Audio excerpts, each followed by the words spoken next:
Hello and welcome back to Quarterlight, the car brochure channel.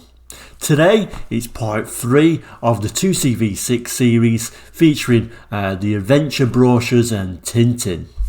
And in today's episode is the adventures of the Citroen 2cv6 and the Artic Snowman.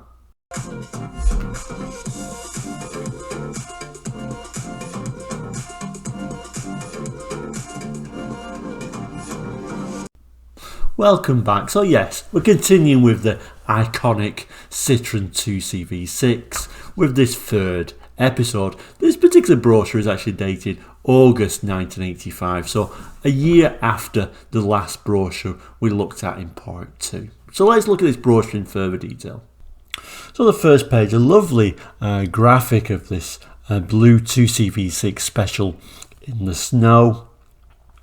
And as we turn the first page, again it's that very much cartoon style that we're kind of used to in this series, although it's even more of a cartoon in some ways. It goes into even more detail. This first page really is promoting the fact that it's a air-cooled engine, so there's no water to freeze on the coolant.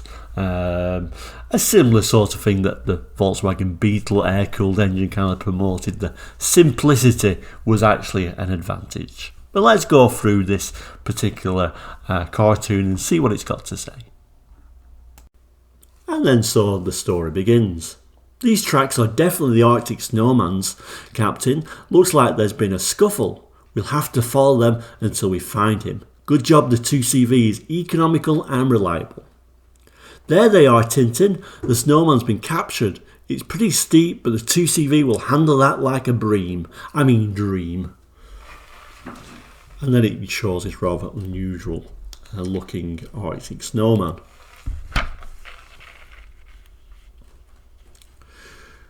Cripes, Captain, this is a tight squeeze. Good job the 2CV has less than a 5-foot beam, and with the unique suspension you'd think we were on the motorway.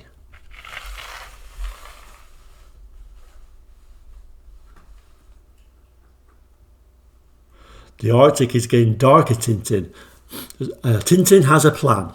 He puts the 2CV into low gear and proceeds as quietly as a snow rabbit towards the rear of the Snowman's cage. Tintin applies the powerful brakes and brings the 2CV hard against the cage. The original round-styled headlamps stare directly at the Snowman's huge back. Tintin reaches for the stalk control and hits the light switch. The weird northern lights combine with the 2CV's powerful headlights, illuminating the Snowman, send the fur trappers dashing in all directions. Beep beep, roar roar, and there's this sort of commotion, and that's kind of like where it ends on this first page.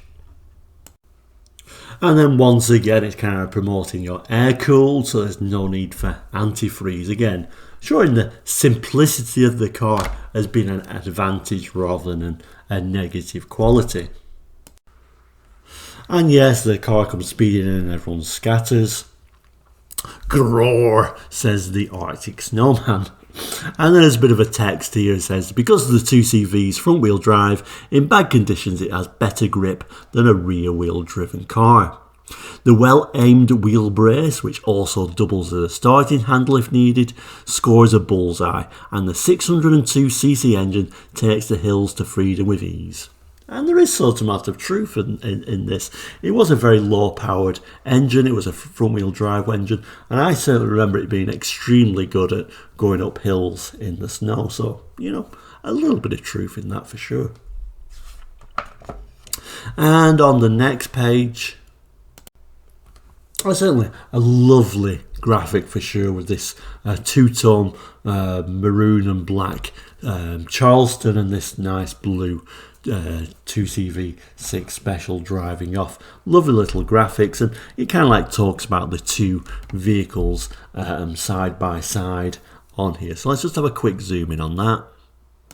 And then it starts talking about, the simplicity of the car, easy to care for. It's talking about it's even got this starting handle, which is really unheard of cars at this time, of course.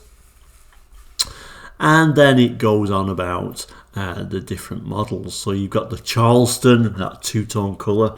Again, the same two colours available now as they were on the previous one. So the dark red and black, or the two-tone grey. So similar sort of ideas as the previous one. And then it's promoting the 2CV Special. Has been a very simplistic, basic car. The text on the actual brochure, the cartoon part, just says, as the Arctic Snowman pulls away from his rescue party in the 2CV, he reaches for a control close at hand and experiences heat for the first time in his life. There we go. So the Arctic Snowman is even getting a nice warm drive away in a heated 2CV, even though he's got the sunroof rolled back. But there we go. That is the cartoon, showing all the features of the 2CV. So it's a clever little clever little cartoon overall, really, isn't it? Oh, and before I forget, I've just gone back to the part that's talking about the 2CV Special. The previous brochure had the colours as red, white or blue. Now in this brochure we've got 4 colours available for the Special. We've got red, white, blue and now yellow has arrived. And then if we look at the final back page, it's the same story. It's the specification page. Same idea, 2 cylinders, 602cc. That very basic manual gearbox. Very slow speed, still 71.5 miles per hour. No 62, too slow to measure. So one further thing to mention was the Dolly. Yes, there was lots of special editions that was coming out for the 2CV. We know Citroens love a good special edition. So the Dolly arrived as a special edition, I think in March, I do believe, 1985. So when this brochure came out, there was an option to get that special edition Dolly. It came in 3 colours for the first edition. It was grey and white, grey and red, and I think there was a grey and yellow as well, just as a special edition. But it was so popular that there was a second edition, and later on it actually became part of the range. How it differed with the Charleston? Well, the Charleston came about in a similar sort of way. That arrived in 1980 as a special edition, and that became so popular it became part of the range. The difference is, well, the Charleston was really a special edition based on the Club, which was a higher spec model. The Dolly was really a special edition of the Special, so a little bit of a lower spec version. Now, unusual name, call it the Dolly. The Dolly was really aimed at female buyers because they looked at it and discovered a lot of women bought the 2CV, around about 40%. So hence the Dolly name. Yeah, think of that as you will. But nevertheless, it kind of like was aimed at the female market. But again, became so popular, it became part of the range, and we'll see that in the episode 4 because it does show that it's a later brochure, episode 4, so it does show the Dolly when it actually became part of the 2CV range. But anyway, thank you for watching today, Course Like today. Please do like and subscribe and look out for that 4th episode. But for now, take care and goodbye.